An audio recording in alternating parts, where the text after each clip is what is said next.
Hi, my name is Celine, and today I will tell you the story of Pocahontas and John Smith. A long time ago, 3 ships landed on the shores of what is now America. About 100 men, no women, were asked to come step onto the sand to start a new life. The men built 20 cabins and a fort to surround and protect the cabins. They called their new town Jamestown. But they were not the only ones living on that land. Up and down the coast and 4 miles into the woods lived tribes of Native Americans. This is the land that is now called Virginia.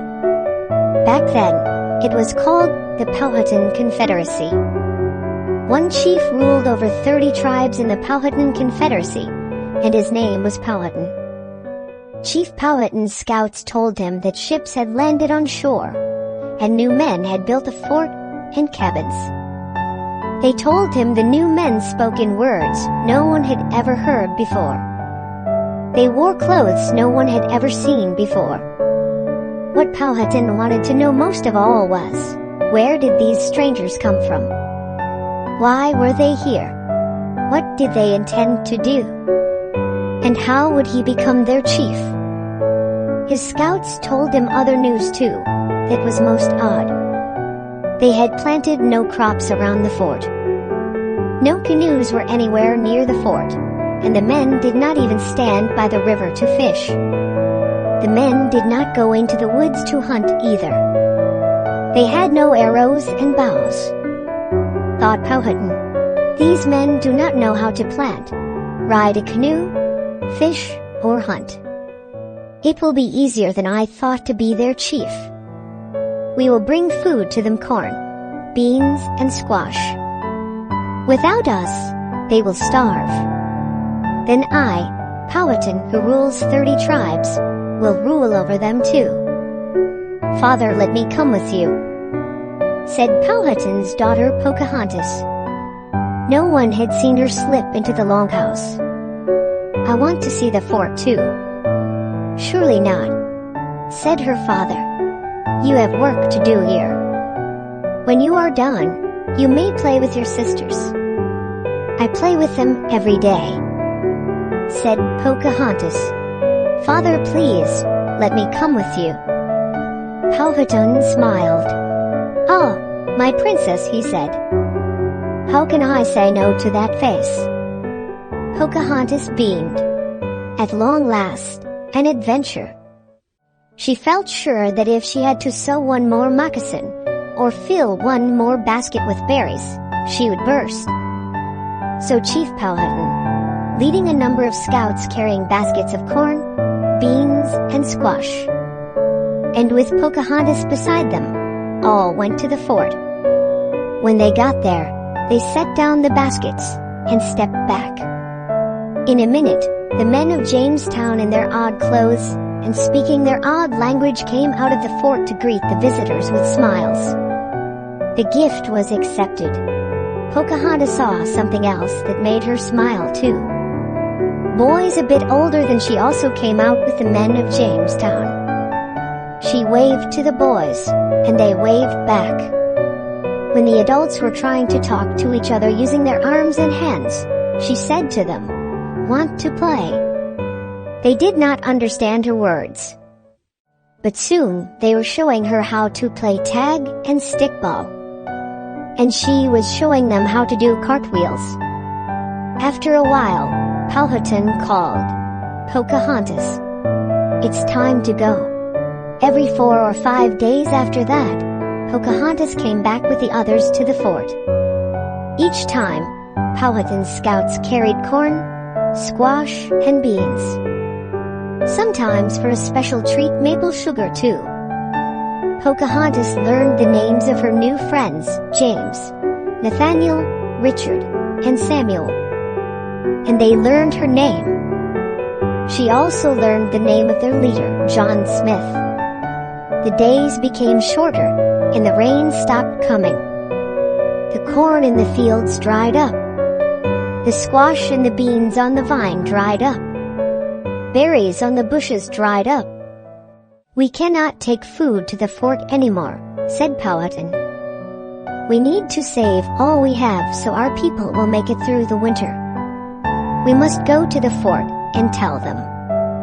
When the men in the fort understood the news, they got angry. They marched into their cabins. They came out with guns and shot the guns into the sky. Powhatan got angry too. He said, "I warn you, white men. Do not go anywhere near our village. If you do, you will be sorry." The men of Jamestown could not understand what Powhatan was saying, but they could tell from his face that they were no longer friends. Some time after that, John Smith was going through the woods looking for food.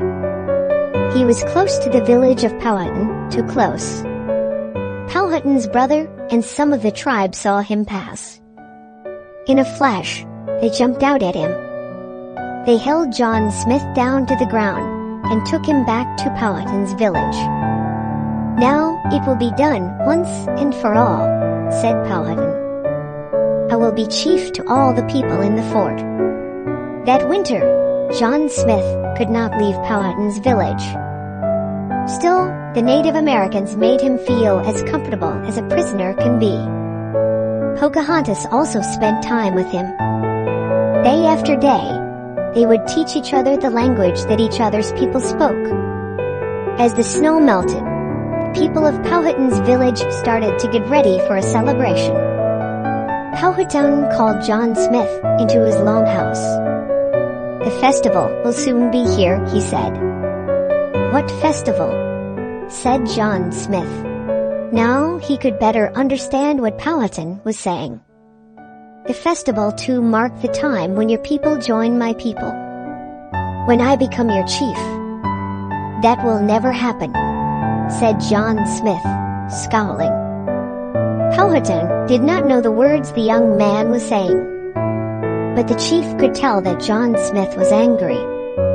"Your people have no choice," said Powhatan. "If you will not join my tribe, you must die." No one saw Pocahontas slip into the longhouse.